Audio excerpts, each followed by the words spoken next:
Ah, what's going on, crypto people? It's Brooklyn and the bridge.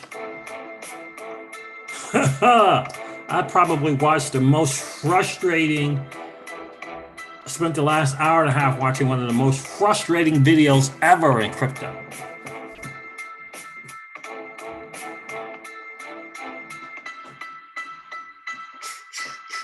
What's going on? Michael Saylor, this dude is dead wrong.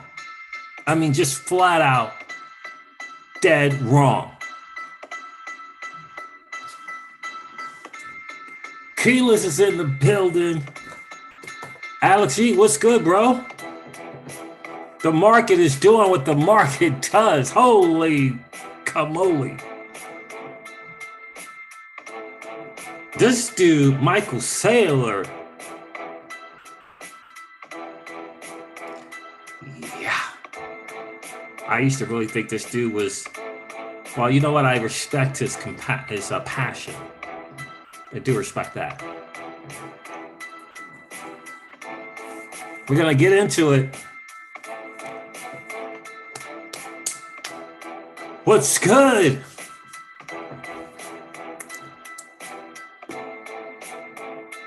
The UK gets it. Hey, what is going on, crypto people? It is the Crypto Siege with another day in the life and the crazy life that is the digital asset space. Good morning, good afternoon, good evening to each and every one of you. Michael Saylor is dead wrong on U.S. securities law. If you will get in front of a camera and say that the United States security law is black and white, you have lost it. You have lost it. And this is in reference to the crypto space. The crypto space. Now, if you want to say it's black and white and it's totally clear for companies and stocks that issue securities and the stock exchange and the freaking the New York Stock Exchange and the rest of it, sure. But as it relates to crypto, that was a conversation about crypto that Michael Saylor had with Raoul Pal from Real Vision. It's Real Vision Crypto. This dude had the nerve to say, Raoul, it's black and white. The securities laws in reference to crypto is black and white. Yeah, we're going to get into it today. We're going to get into this dude as well because no. Look, I get your passion for Bitcoin. I get that your hands are tied and that you have to, in many ways, you have to sing the praises of Bitcoin. I get it. But to say that Bitcoin is undervalued and what does he say? Undervalued and not appreciated, and to say that the altcoins are overappreciated and overvalued. And I'm paraphrasing. We'll get to listen to it together.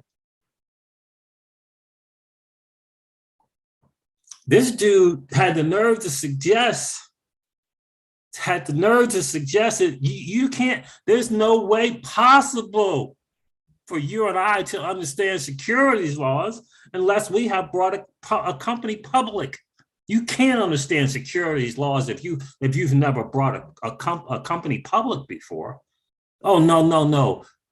Crypto people don't understand securities laws.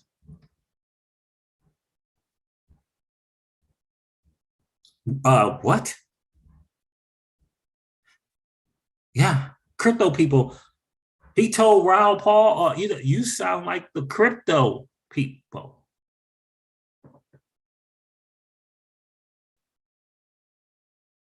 What does that mean?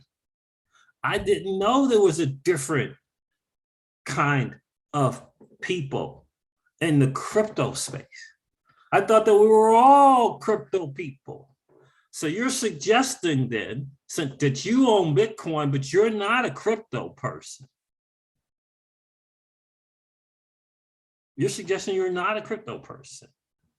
The only reason why you own Bitcoin is so that you can leverage it in the other markets. That's what the real markets, securities market, right? So you can leverage all the other capital markets in the US. That's why you have Bitcoin. It's not about Bitcoin. It's not about crypto. You sound like the crypto people.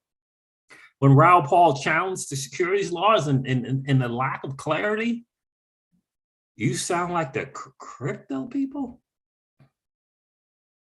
What? Crawfish, what's good? What's good, my friend? How are you? David Scottsdale is in the building's over. When they put a boot on our necks, it's when they'll be happiest. Indeed. What this dude, man, I can't believe that there aren't other YouTubers that are not talking about this video. Like, what? Now, I guess the reason why a lot of YouTubers probably haven't covered the video because they're just so sick and tired of this dude talking about Bitcoin as energy and moving at freaking lightning speed and all of, nonsense. Speaking in tongues, like as if he was in church. That's what he's doing, speaking in tongues. Like, what is that? What are you talking about, dude? He's probably at the Bitcoin conference with so many other YouTubers. This is probably why they haven't covered it. But when does the Bitcoin conference start? Doesn't start until like the 7th or 8th or something like that?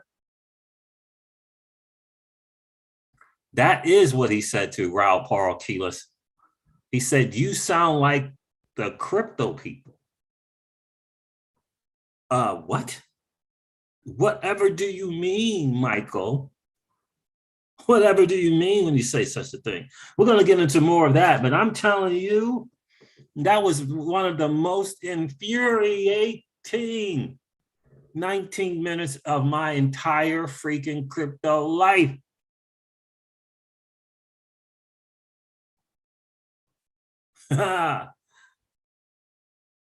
This dude said that Gary Gensler was the most knowledgeable person on securities laws and on crypto. I mean, I should have turned the video off when he said that.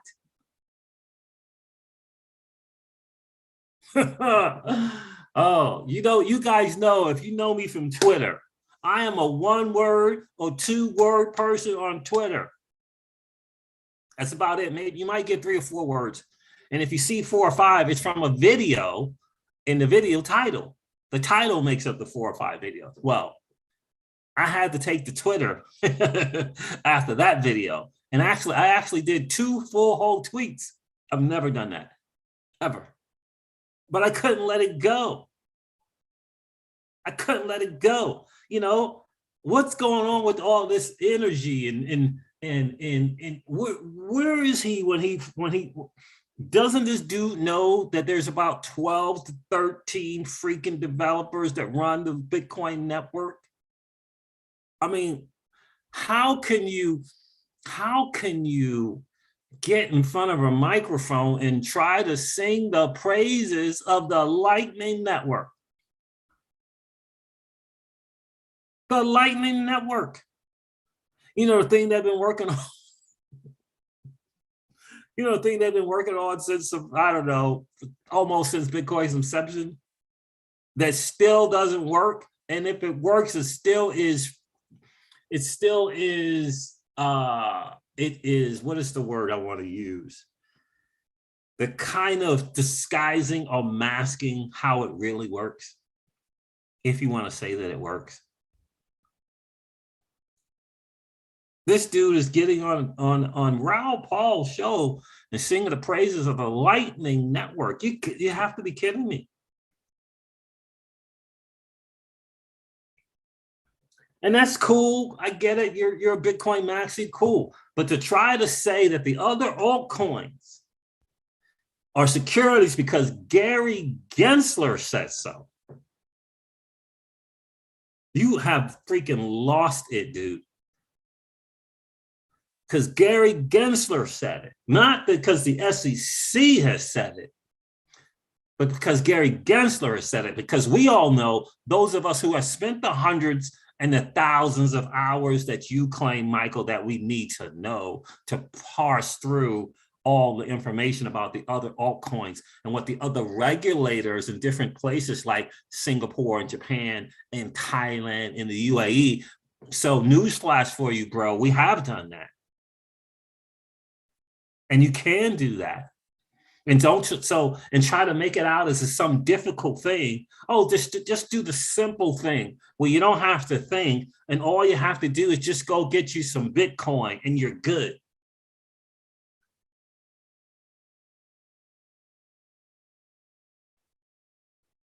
Come on, dude. Come on. We've been in this space. We put in the hours. And for you to sit there and say that the other altcoins are overvalued and higher, what is he paraphrasing? We're saying there's significantly more risk in Ethereum down, and Bitcoin is severely undervalued and has the least amount of risk. Come on, dude.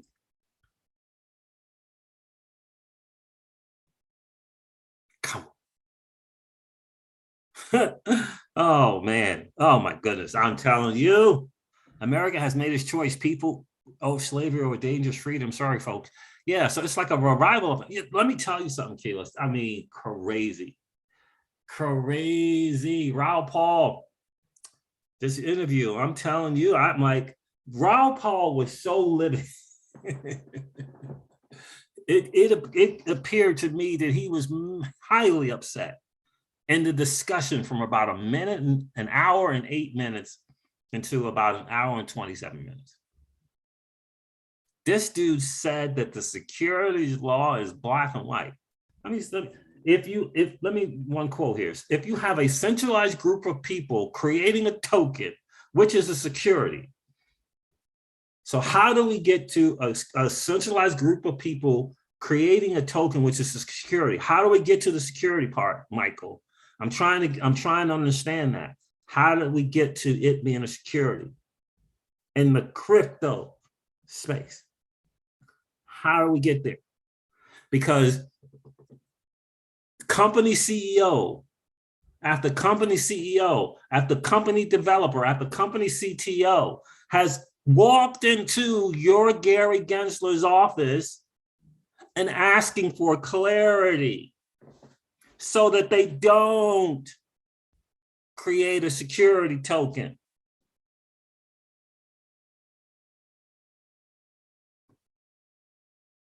Just ask the people from library. They spent 4 years, Mr. Saylor, trying to get answers to that question.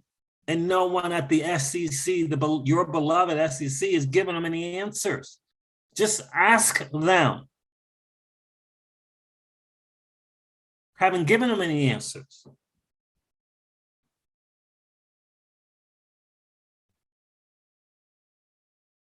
And this dude is saying it's black and white. Given it, so he says, if you have a centralized group of people creating a token, which is security, we just go straight to it being a security without having clarity on whether or not it's security. He's just, oh no, if you create it, it's a security. Giving it to themselves and then selling it on the market, representing it as a decentralized property, you're crossing an ethical line and a legal line. Really? Really? If we cross the legal and ethical line, right? Why isn't Brad Garlinghouse and Chris Larson charged with some kind of legal thing other than XRP issuing it as a security?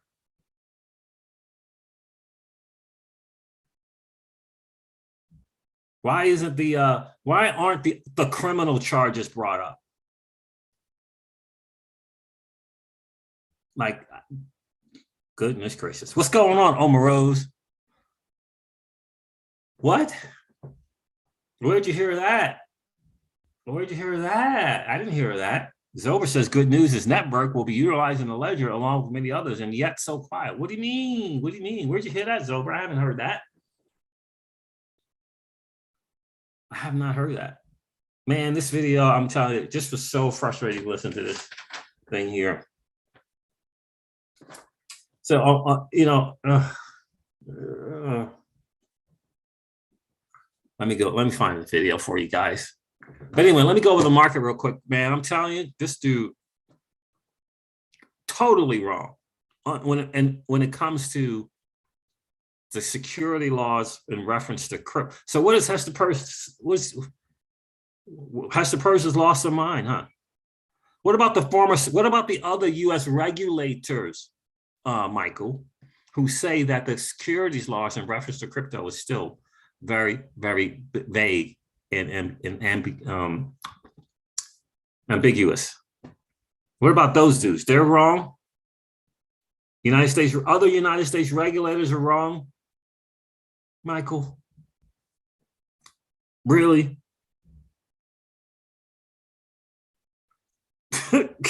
Goodness gracious. Yeah, bro. Big Kahuna was good, bro. Oh, you're right, man. I was supposed to go to the video before I did this, before I even started doing this live stream, man. Unfreaking believable. In so many words, and you get the chance to listen to this video, what he is saying in code is that the crypto market is for sophisticated investors, not for you crypto people. And if you don't have 100 million or plus in surplus to put in the Bitcoin, you don't deserve to be in the market. That's what he's saying in code.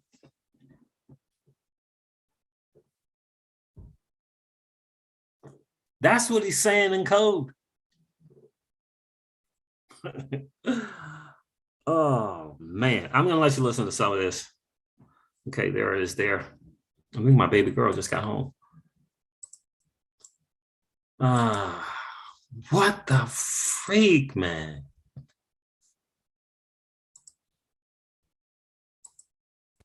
What the freak?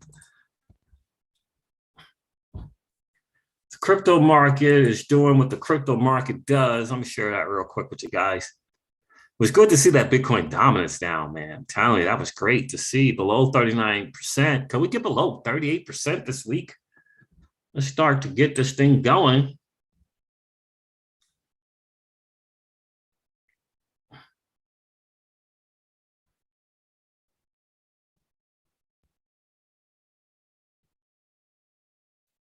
Oh, back over 39%. That's not great.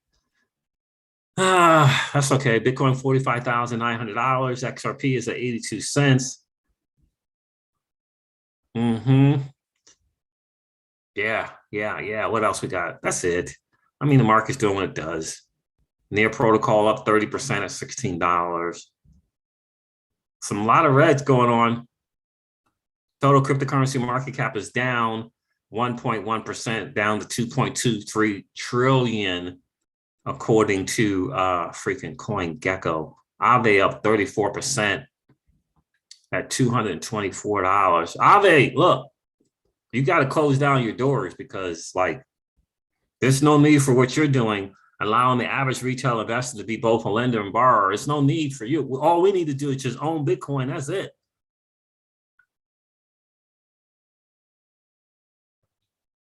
And I get the 130%, on average over the last 10 years.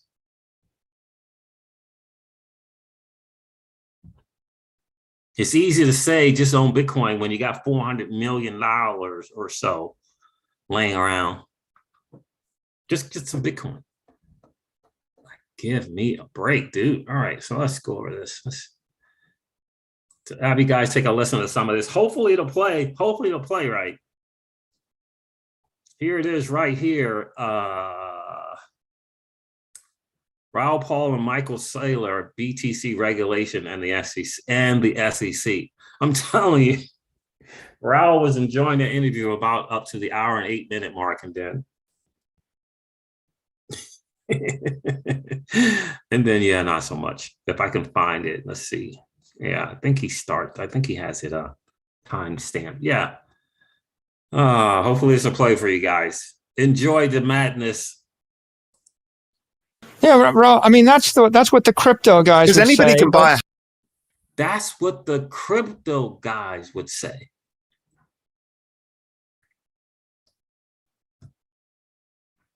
Let me go back a little bit. All right, we're almost. 1,000 people going through millions and millions of transactions to get the first 400 million.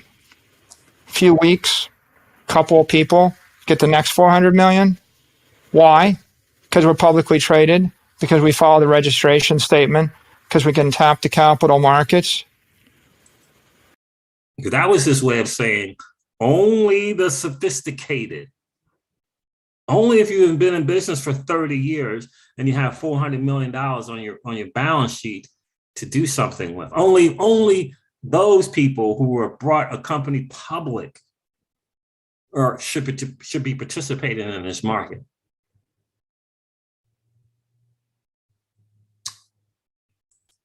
Gensler says this to the Senate yesterday, I quote, "If it stays outside of the public policy framework for AML, tax compliance, and investor protection, it is not going to long persist," unquote.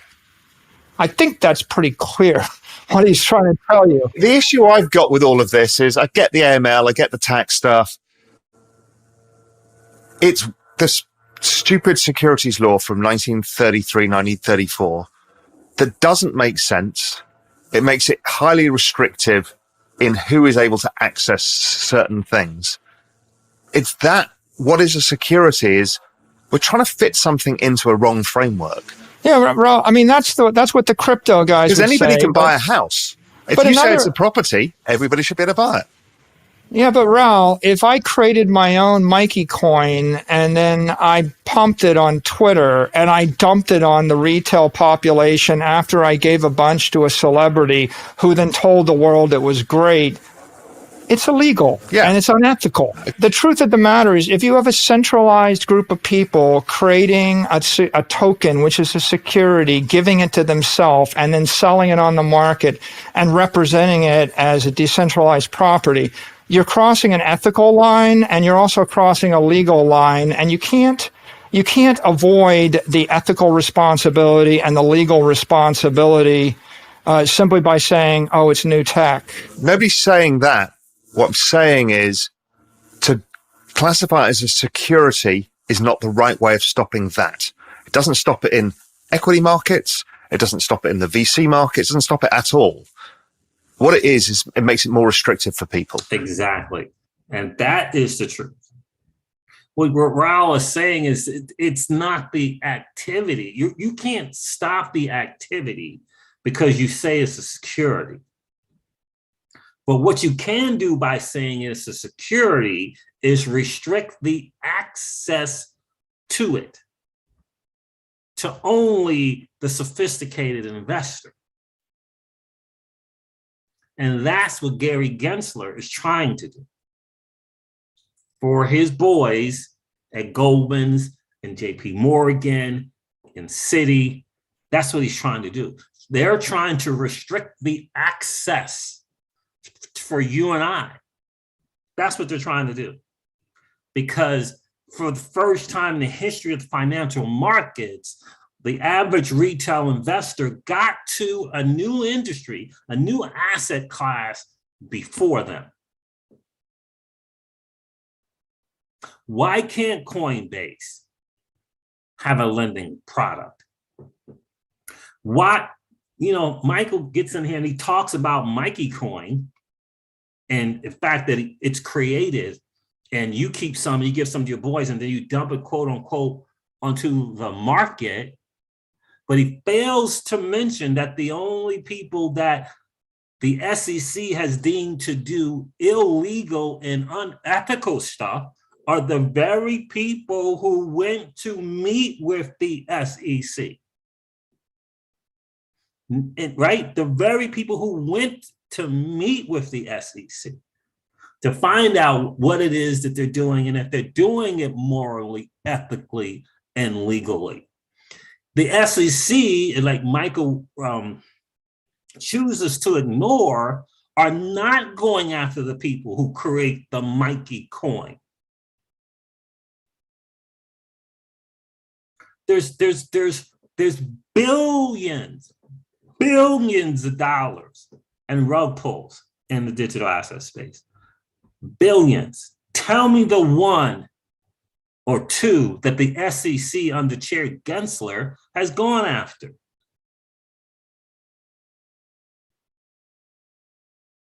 There's no question on them being illegal. You don't have to run it through the Howey test to realize that the rug pulls were illegal. Where's your action? Where's your enforcement action? Tell me about how you're getting back the people's money that you pretend to protect. How are you getting that back? No, you want to go out the library. You want to go out the Ripple. You want to tell Coinbase, no, no, no. Why aren't you going after the rug pulls? My God, your SEC is involved in perhaps one of the biggest unethical narratives taking place today in the financial space, with the United States government allegedly participating in the monopoly of an industry.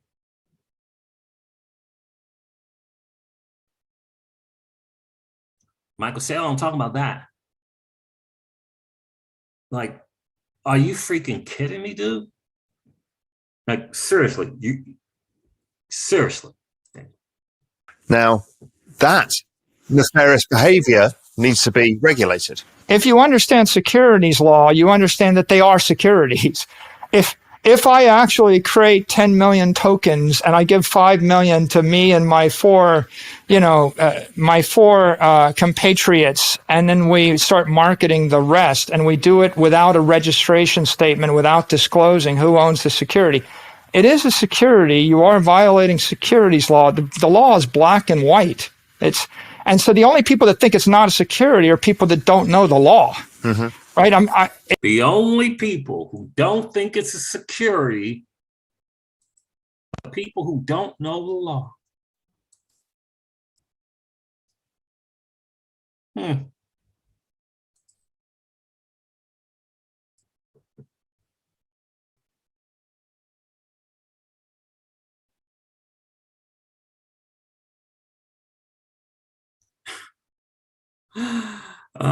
Big Kahuna said, yeah, I just watched it, and he was basically promoting and protecting his asset. LMAO. That's exactly right, Big Kahuna. That's exactly what he's doing. 1,000%. Because what he doesn't want to say is he's taking on a risk just like every single one of us in the digital asset space. We're all taking a risk. But to suggest that your risk is somehow more sophisticated, somehow better researched, somehow it's less risky than owning Ethereum or owning XRP or owning Cardano is nonsense. I don't care if they've already said it's a commodity. It's a commodity today. What will it be tomorrow? It might not even be an asset class. Like Bitcoin might not even be tomorrow. Like it might not even be here. You don't know which way the powers that be are going to turn when it comes to environment and energy. You don't know. You have no clue. You have no clue. That's right, Keyless. He wants to keep it for the 1%. That is exactly right. That is exactly. How in the world could you say you don't understand? The only way you don't think it's a security is because you don't know securities law. So, and he also goes on to say in this video, if you never taken a company public, you don't have counsel. You don't have attorneys and general counsel. What is Ripple then? Tell me about Ripple Labs. You suggesting they're not sophisticated enough? They're making an argument. They're making an argument that XRP is a currency and not a security. They're making an argument that we went into your office, your Bud's office, Gary Gensler's office, and asked for guidance. The CEO of Library said for 4 years, we asked for guidance and asked questions, and they wouldn't give us an answer. So how is it black and white, Mr. Saylor?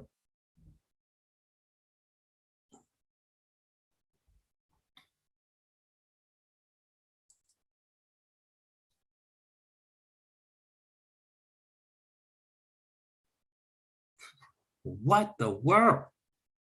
Like, are you kidding me?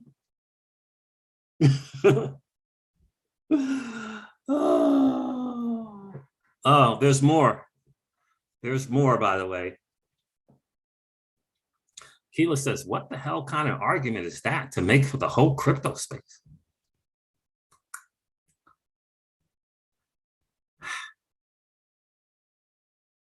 That's exactly that's exactly what I was saying, Rodwell.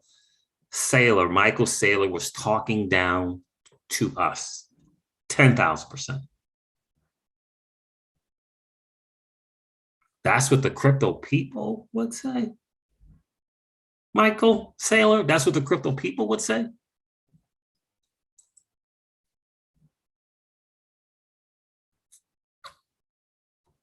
That's what he said. He said, that's what the crypto people would say. So now you just told a macro investor, hugely successful micro investor, that he don't know what he's talking about either. Only you know, Michael. Only you know what you're talking about, because, I mean, well, you have hundreds of millions of dollars laying around, and you took a bet on Bitcoin. You took a bet on Bitcoin. I guess he hasn't seen this.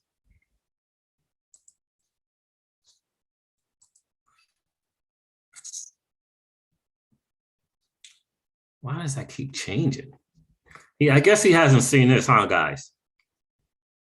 He clearly hasn't seen this yet.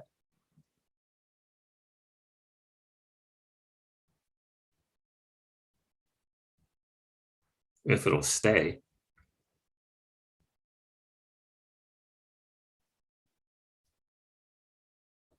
Where is that at?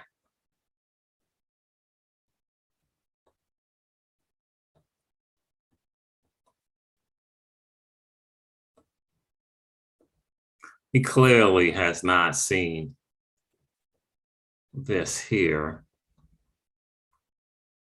The commission has refused, despite many pleas over many years. The commission has refused, despite many pleas over many years, to provide regulatory guidance about how our rules apply to crypto assets.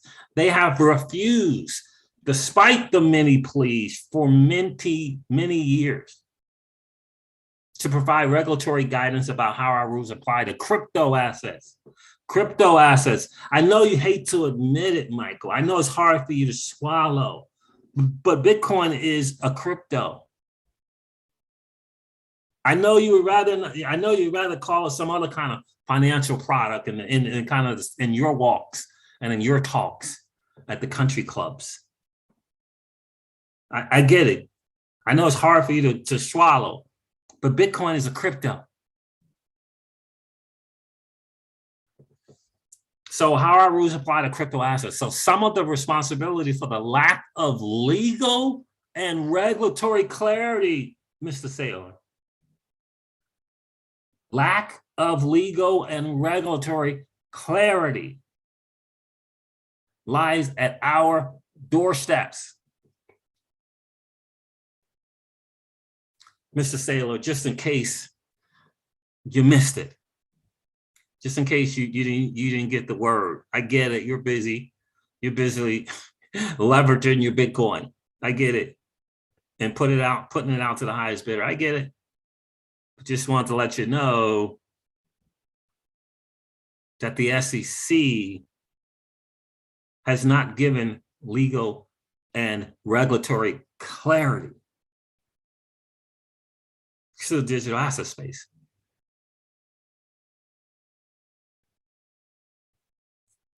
And just in case you missed it, Mr. Saylor, just in case you missed it, you know, the retail investors that Terry Gensler pretends to protect, there's a lawsuit with 60-something thousand retail investors against the SEC for not protecting and in fact, harming the people that it pretends to protect. Brian Quintez put this tweet out. This is a former United States regulator. I know it's hard for you to get, Mike, that other regulators don't understand. I know it's hard for you to get that other regulators seem to think a lot differently than your boy, Gary Gensler. I know it's hard, but just listen for a sec. Former Brian Quintez, former CFTC commissioner. Yeah, here for the United States, just in case. I know you're busy. In case you know, United States regulator. Ha ha ha. You know, someone is starting to lose control of the narrative when they publicly call for coordination. This is a dude, again, Brian Quintez, who was in that space. Like, you're not in that space, Michael Saylor. You're a CEO of a company. You're not in the US regulator space. Like, you know what I'm saying? You're not there. I know you think you're there, but you're not there. And so John Deaton says, the SEC's conduct, the SEC's inconsistency and lack of clarity, and its attempt to pick winners and losers within the crypto space, because it is a space, you know, it is an asset class. Just ask the United States Treasury, Michael Saylor. United States Treasury, Michael Saylor, says that it's a new asset class, not one asset. It's a class of assets. So does the UK, by the way. I know it's only Bitcoin in your world. I know it's only BTC in your world, but the rest of the world doesn't think that way. The SEC's conduct, inconsistency, lack of clarity, and its attempt to pick winners and losers within the crypto space should bar it from having jurisdiction over crypto assets moving forward. And guess what happened after that tweet? A United States regulator said, former regulator said, I agree. It's one thing to exercise statutory authority. It's another to manipulate statutory ambiguity. I know it's black and white to you, Mike. I get it. And then hide behind deliberative process privilege. To hide behind deliberative process privilege. Are you paying attention, Mike? To exert control and harm the very people an agency should protect. Now, I understand, Mr. Saylor, you only expect the agencies to protect the 1%. I get it. But the crypto space, you know, the thing that you own that's crypto, it was meant for the masses. It was meant for the masses. I know you missed this, so I want to keep you updated on that. Perhaps I'll tweet this one out as well. It'll be my third tweet in years. What the what? Let's listen to some more of this nonsense.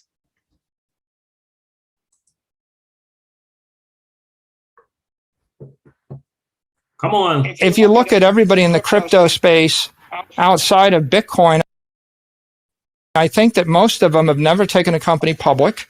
They don't have general counsels, right? They don't understand securities law as it stands. Like, I can't go, it would be inappropriate and unethical and illegal for me to go and give 1 million shares of MicroStrategy. So I guess you're not in this game. If you don't have general counsel and I've taken up company public, you can't understand what the securities law are. Oh no, don't you get it? Don't you get it? You can't, no way you can understand securities law unless you've taken a company public. What? What? What?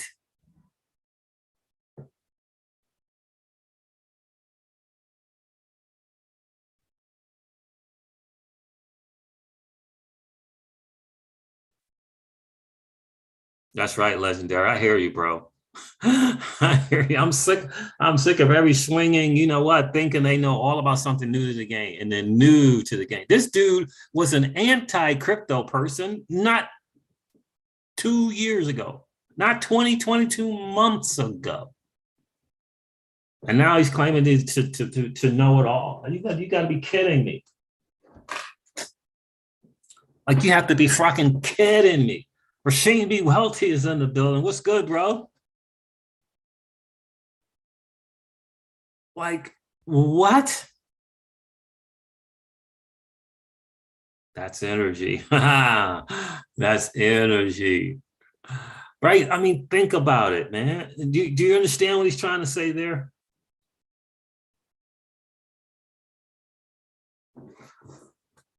I mean, do you get what he's trying to say there? I mean, what? And then on one hand, he talks about how Coinbase this and Coinbase that, and how Coinbase and Binance or whatever are going to be able to, you know, really kind of win in this market. But then he goes around to say that Coinbase hasn't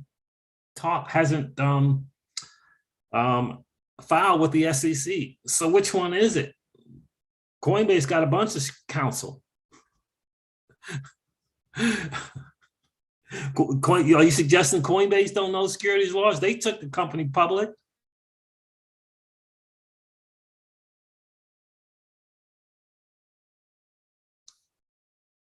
No, did I? I don't think I did. Did I say the F-bomb? No, I didn't.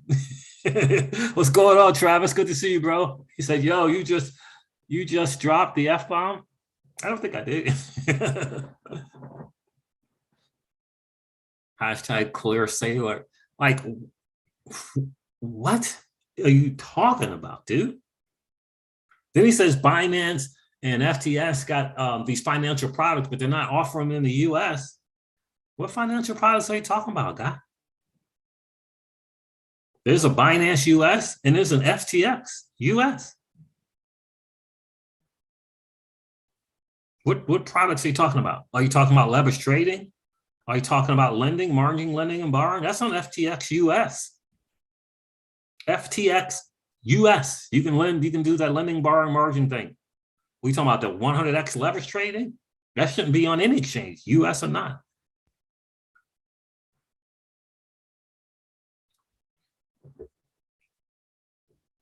And this dude I don't even get it. Right? Come on already. Come on already. I'm going to show you our minute 20 as well. That's because ultimately it is about the 1%. And I'm telling you, in code, this dude is saying only sophisticated, slant, and accredited investors should be in the crypto market. That's what he's saying in code.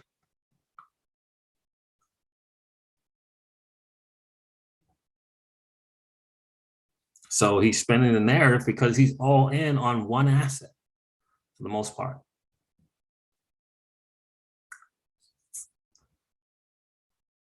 That's right. He thinks retail investors are a bunch of idiots. Exactly. Because he spent 30 plus years doing what he's doing, trying to become successful with tons of failures along the way on big kind of bets like the one he's making now on Bitcoin. And he's trying to rationalize in his brain that it's not as risky as being in other assets. His bet is just as risky with no guarantees. The idea to buy Bitcoin promotes his investment, helps to secure his investment and the risk that he has chosen to take on.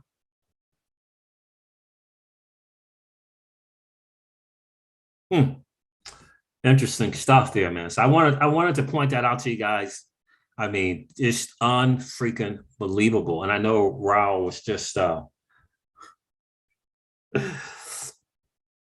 chomping at the bit there to say more, right? Because the bottom line is the securities laws in the United States in reference to crypto is not clear.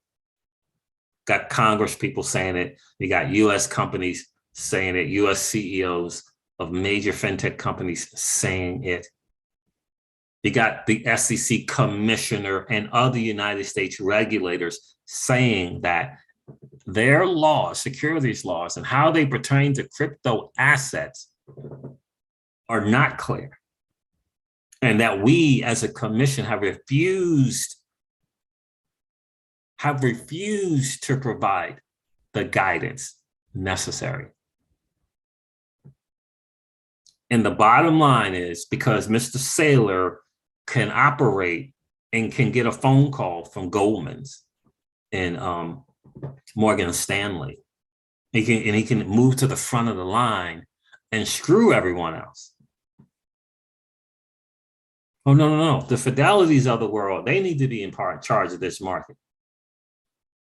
The Fidelities and the JP Morgans, not Aave, not Compound, not Maker, not the people from Curve or Convex. No. Only Fidelity and them boys. I mean, come on. You don't really want the retail investor to be involved, do you? That's what Michael was saying. Ultimately, that's what he's saying. And he's got a lot of the BTC maxis fooled. He's got a lot of the BTC maxis fooled. He ain't looking out for the average retail investor. He's not. What he wants is you to put in 30 years of the grind that he had to.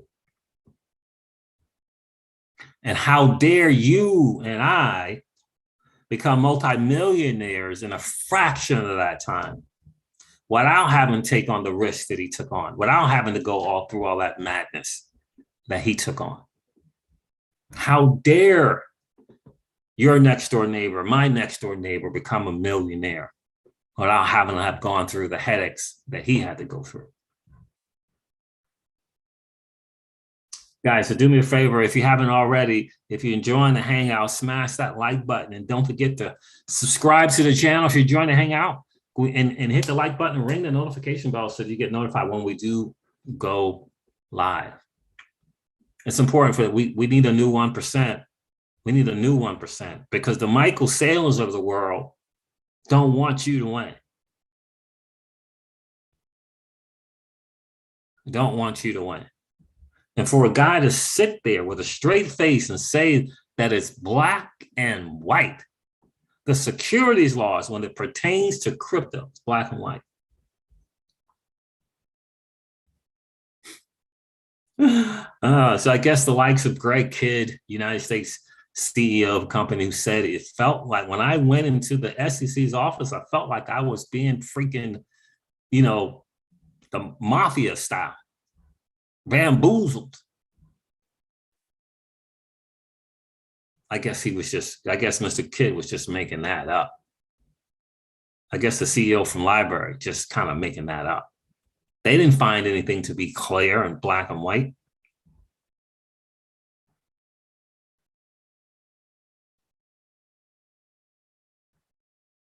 Yeah. I mean, it's tough 19 minutes. And like I said, I put something out on Twitter. I put something out on Twitter about it because it was, and you guys know when I tweet, it's not it's usually just a couple words. It's 1 or 2 words at the most. So I'll put this out here. From hour 8 to 127 minutes, Saylor gives us the most uninformed, irrational, and nonsensical answer to United States securities laws that I have ever heard. Ever. Oh, and then I put Hester Purse's tweet here, her comment as well, and tagged him in it. I don't know if he'll respond or not. We shall soon. We shall soon see.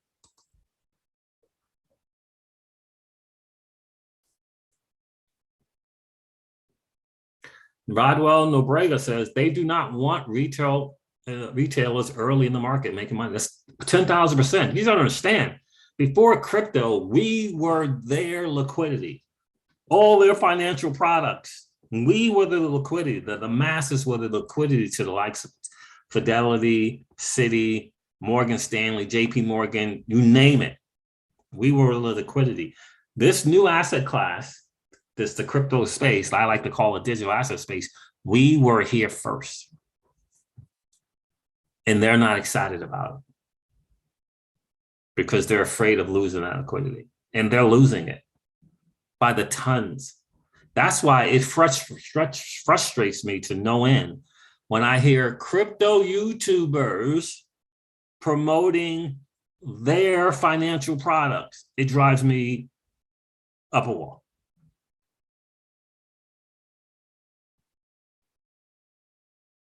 This is Nuts is in the building. How are you? Howdy, Siege. Hope all is well. All is well, my friend. Hope all is well with you, bro.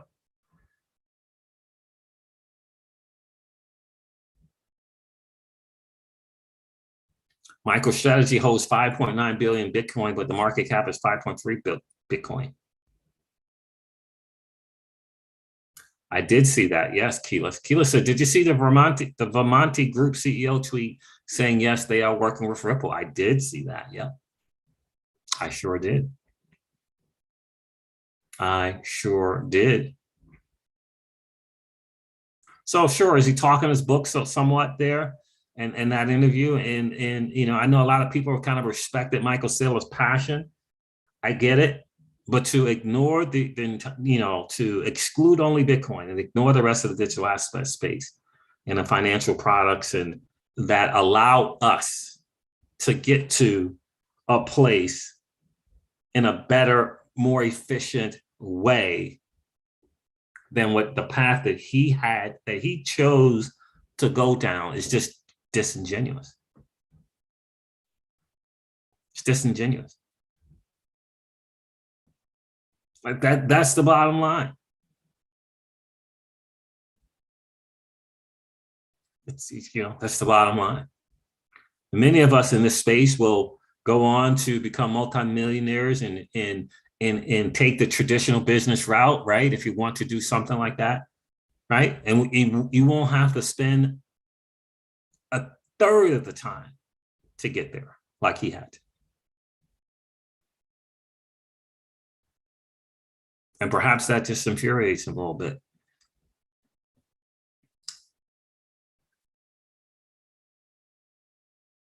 I mean, he obviously didn't read the executive order, right? Because the executive order says the SEC is out of control. The SEC has gone rogue, and we don't appreciate it. We need more of a collective effort. And he obviously didn't see the tweet and that article there about Gary Gensler reaching out for help. Because he can't do it. No one agrees. No one agrees. Maybe Senator Cynthia Lummis does, but we all know why that is. See how quickly she's kind of turned, huh? Unbelievable. Unbelievable. But I got to tell you, PAC money can go a long way. Lobby money can go a long way. And that's clear as what's going on there. What, Miss Loomis? Thank God for the freaking state of Texas, I gotta tell you.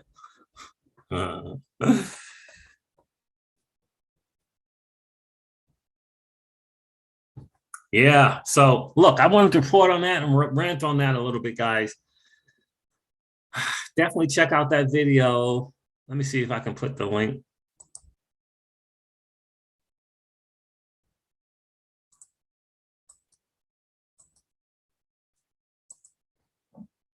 I'll put the link in the chat here if I can.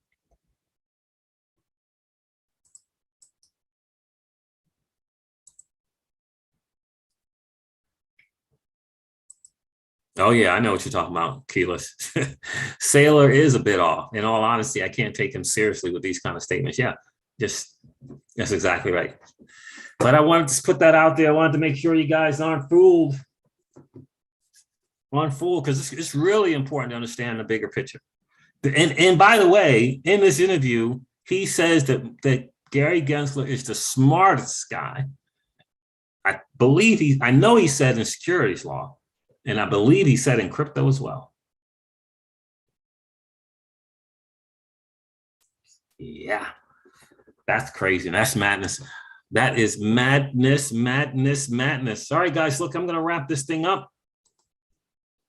It's been a really, really cool hang. I appreciate each and every one of you guys hanging out today for sure.